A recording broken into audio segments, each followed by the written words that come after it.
Hello everybody, and thank you for sharing your time with me. I'm sending this message through various different channels to reach my dear Russian friends and the Russian soldiers serving in Ukraine. I'm speaking to you today because there are things that are going on in the world that are being kept from you, terrible things that you should know about. But before I talk about the harsh realities, let me just tell you about the Russian who became my hero. In 1961, when I was 14 years old, a very good friend of mine invited me to come to Vienna and to watch the World Weightlifting Championships. I was in the audience when Yuri Petrovich Vlasov won the World Championship title, becoming the first human being to lift 200 kilograms over his head. And somehow a friend of mine got me backstage. All of a sudden there I was, a 14-year-old boy, standing in front of the strongest man in the world. I couldn't believe it. He reached out to shake my hand. I still had a boy's hand. He had this powerful man's hand that swallowed mine. But he was kind, and he smiled at me. I will never forget that day. Never. I went home and I put his photo above my bed to inspire me when I started lifting weights. My father told me to take down that picture and to find a German or an Austrian hero. He got really angry, and we argued back and forth. He didn't like Russians because of his experience in the Second World War. You see, he was injured at Leningrad, where the Nazi army that he was part of did vicious harm to the great city and to its brave people. But I did not take the photograph down, no, because it didn't matter to me what flag Yuri Vlasov carried. My connections to Russia didn't stop there, by the way. Oh, it actually deepened when I traveled there with bodybuilding and for my movies and met all my Russian fans. And on one of those trips, I remember, I met Yuri Vlasov once again. It was in Moscow during the filming of Red Heat, which was the first American movie allowed to film in Red Square. Now, he and I spent the whole day together. He was so thoughtful, so kind, and so smart, and, of course, very giving. He gave me this beautiful blue coffee cup. And ever since then, I've been drinking my coffee out of every morning. Now, the reason why I'm telling you all of those things is that ever since I was 14 years old, I've had nothing but affections and respect for the people of Russia. The strength and the heart of the Russian people have always inspired me. And that is why I hope that you will let me tell you the truth about the war in Ukraine and what is happening there. No one likes to hear something critical of the government, I understand that. But as a longtime friend of the Russian people, I hope that you will hear what I have to say.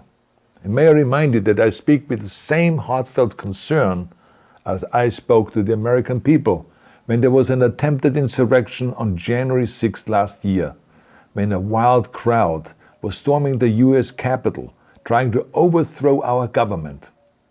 You see, there are moments like this that are so wrong, and then we have to speak up.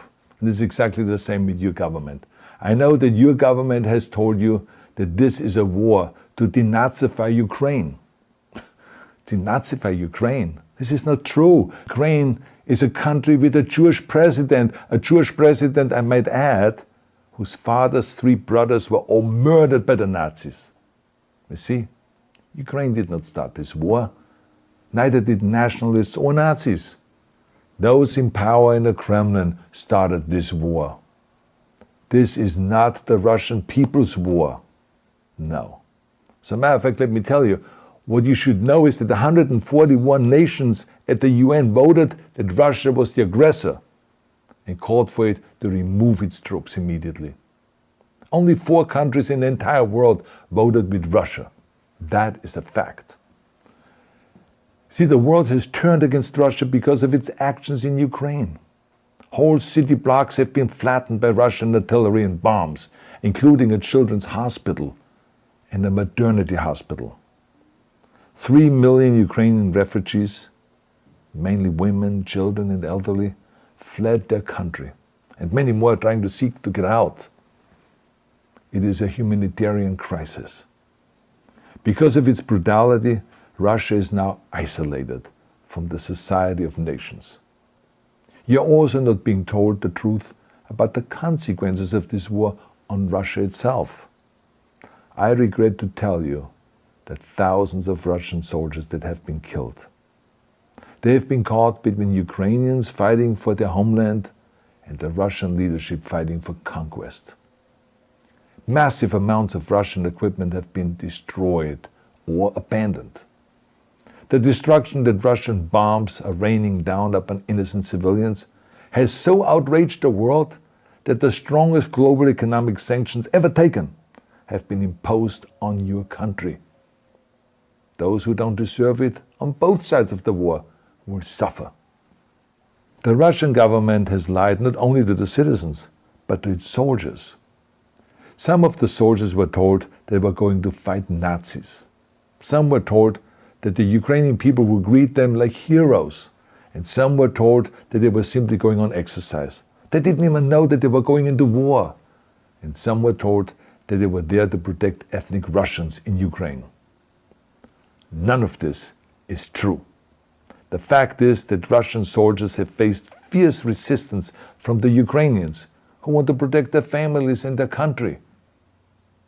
When I see babies being pulled out of ruins, I think that I'm watching a documentary about the horrors of the Second World War, not the news of the day. Now let me tell you, when my father arrived in Leningrad, he was all pumped up on the lies of his government. And when he left Leningrad, he was broken, physically and mentally. He lived the rest of his life in pain. Pain from a broken back, pain from the shrapnel that always reminded him of these terrible years, and pain from the guilt that he felt. To the Russian soldiers listening to this broadcast, you already know much of the truth that I've been speaking. You have seen it with your own eyes. I don't want you to be broken like my father.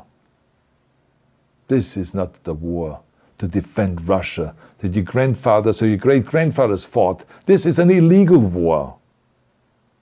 Your lives, your limbs, your futures are being sacrificed for a senseless war condemned by the entire world.